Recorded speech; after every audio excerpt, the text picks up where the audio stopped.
Right, ladies and gentlemen, this is a charming 1859 book, which is a tour of Ireland. It's a proper tour, but it's a sort of comic account of it. It's called A Little Tour in Ireland, being a visit to Dublin, Galway, Connemara, Athlone, Limerick, Killarney, Glengarriff, Cork, etc., etc., etc., by an Oxonian. So a young Oxford student travelled around, wrote his amusing account of sort of primitive travel and strange encounters in inns and strange goings on in the Irish countryside. People he met, lots of reported conversations, lots of funny episodes, and it's charmingly illustrated by the great Victorian comic illustrator John Leach. There's a Victorian sort of Irish beauty there on the boat, a rather snooty lady turning up her nose at something, little vignettes, half serious vignettes, but then comic scenes of girls in crinolines, in gales, sketching in the countryside, all sorts of things there. And it's a delightful item. Let's look at the condition first. It's in its original or an original 19th century binding. The front board has come away, I'm afraid.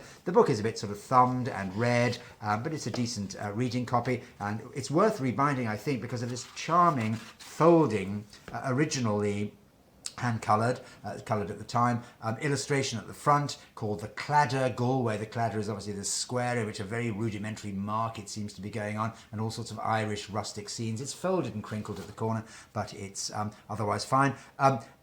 This is a fairly scarce book on the 140 million aid book antiquarian book site, and there are a lot of print-on-demand copies. It always shows that a book is scarce if they're reprinting it on demand.